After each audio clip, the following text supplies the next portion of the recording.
Here we are already on the final segment of today's program, but the lady that's coming up next has Cayuse Communications. That's Maddy Butcher.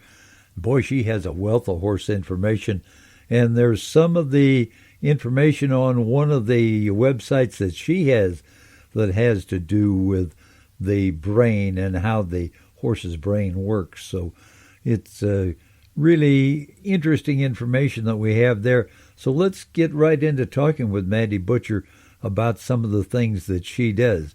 Here's the interview that I did with her.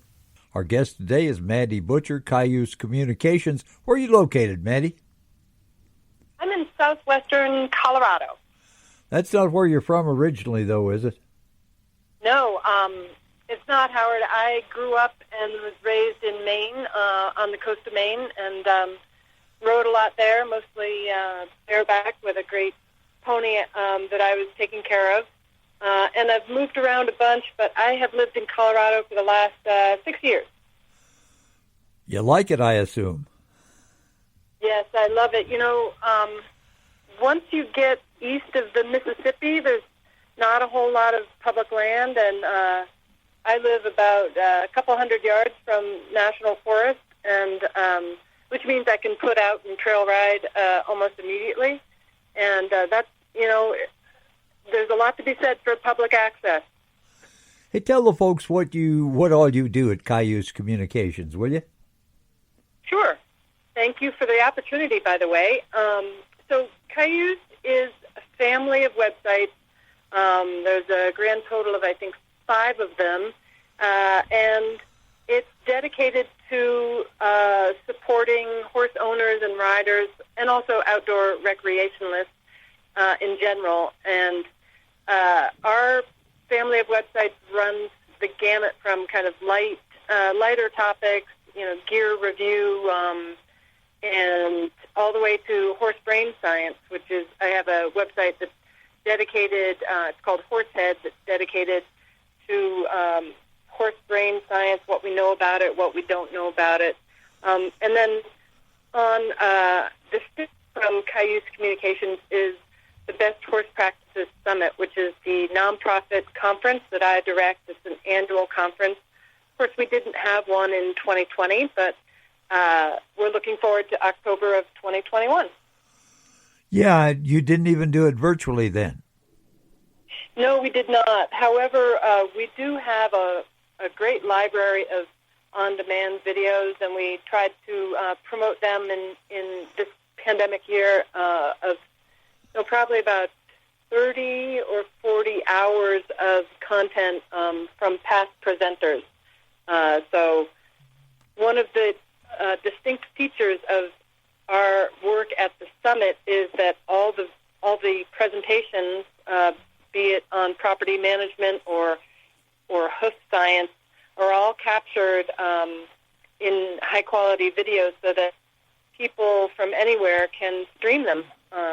So I think that's pretty unique and really elevates our game as a conference. Is there any charge for the folks streaming those videos?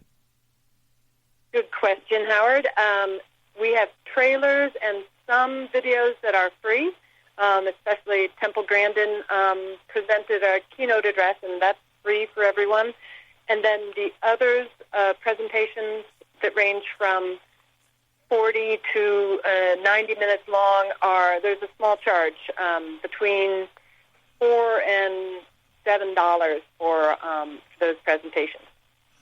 Well, that's very reasonable because there's a lot of good information there, isn't there? I do think so, yeah.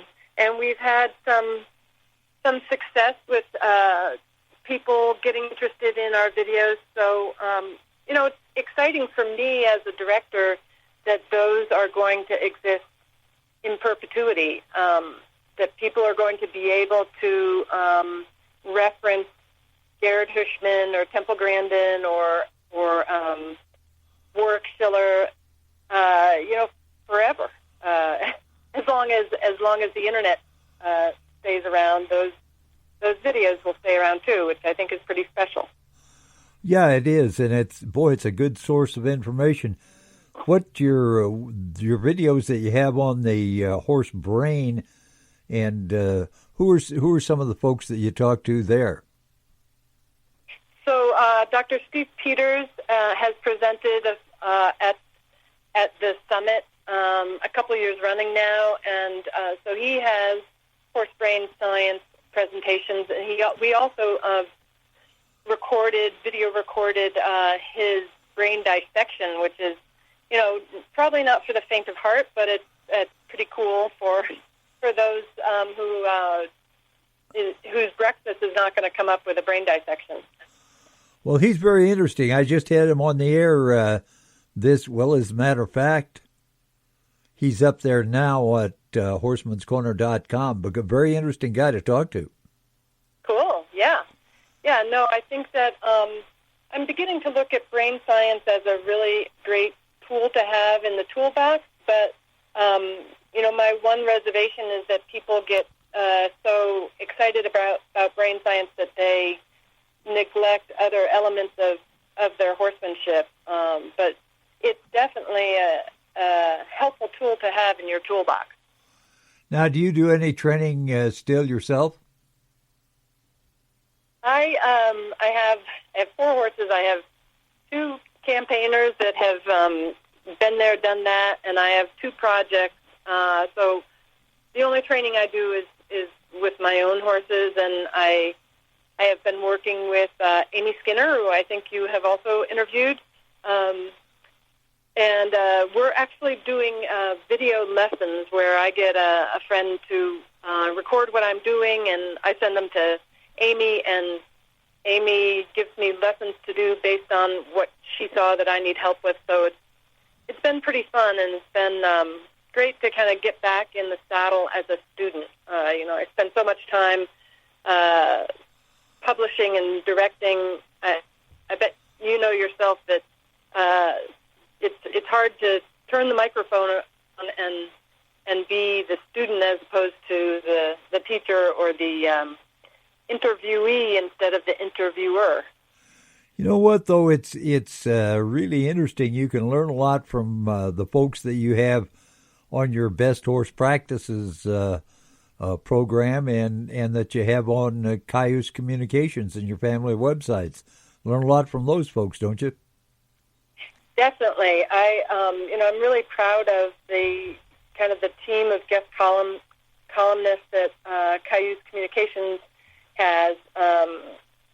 Amy Skinner is one of them. Katrin Silva is another. And just in the middle of last year, I have been collaborating, or since the middle of last year, I've been collaborating with Jack Ballou, who is a classical dressage out in California, and we have a podcast. So we've joined your field, Howard. Well, that's good, because I'll tell you what, there's a real need for folks to learn, and you can use the field that I'm in, and I can use the programs that I do, I think, to educate people, expose them to some people who are really good. Yeah, you have such a long track record. It's very impressive how ambitious and consistent you are with maintaining Hale Broadcasting. It's definitely something to admire. Well, thank you. What else? What you've got the Best Horse Practices coming up next? Where's it going to be? It's going to be in Lexington, Kentucky, heart of horse country. Boy, you're moving around the country. You went from Colorado to Maine to now Lexington, Kentucky. Why did you decide? Why Lexington? Because it is heart of horse country. Yeah, I think that we got some egging on from one of our board members who lives right outside of Lexington. He's actually a very talented horseman himself. His name is Josh McElroy.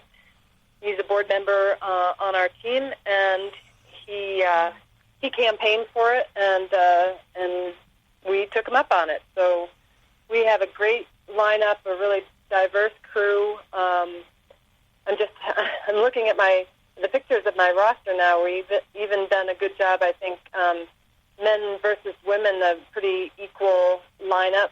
And English versus Western, I think it's pretty strong, too. we're excited about Jim Masterson, who I'm guessing you know. He's going to come, and we even have a equine anatomy elective that I think will be really cool. It's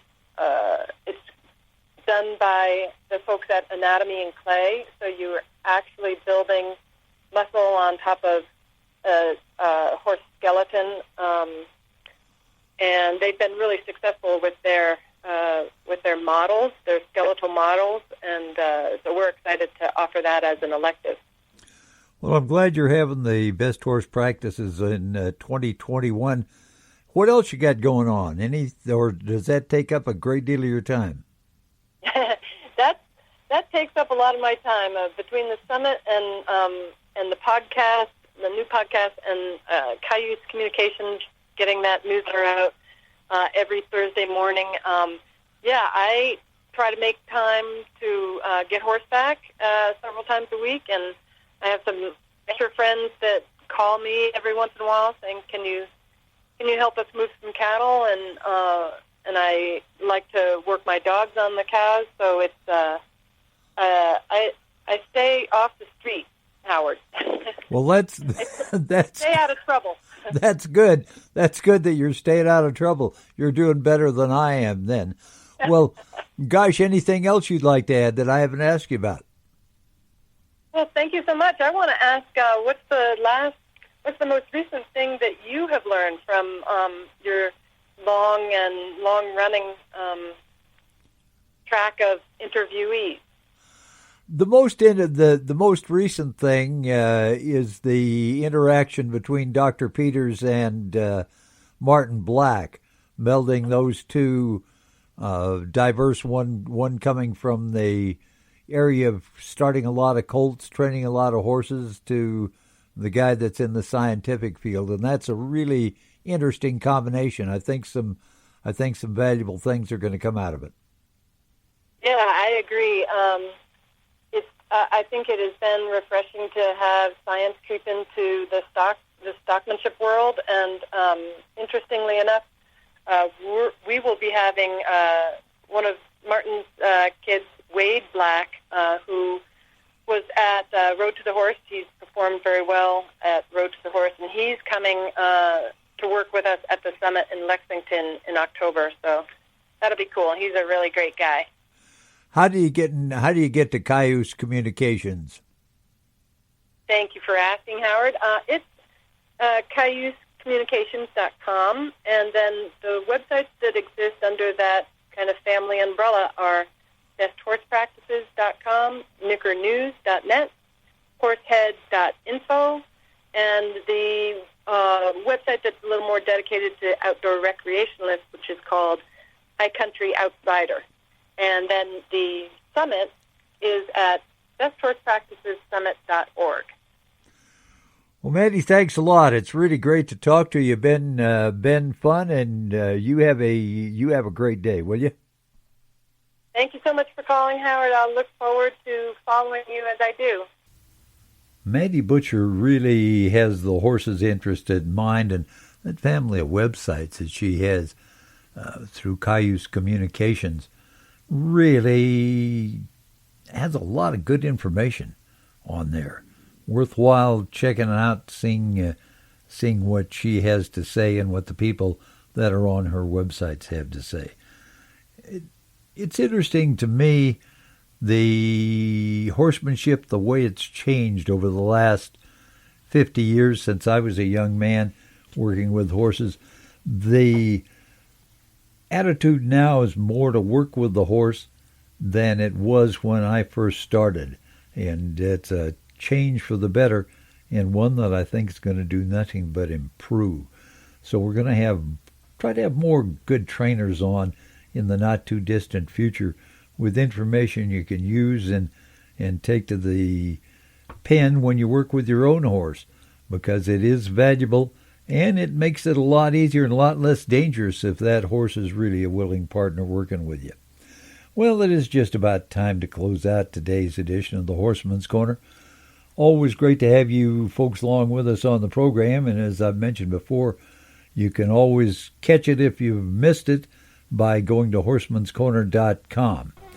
So let's close out today's show. I'm Howard Hale, host of the program, and it's great to have you listeners along with us. So I'll say goodbye. May God bless. See you next week, same time, same place.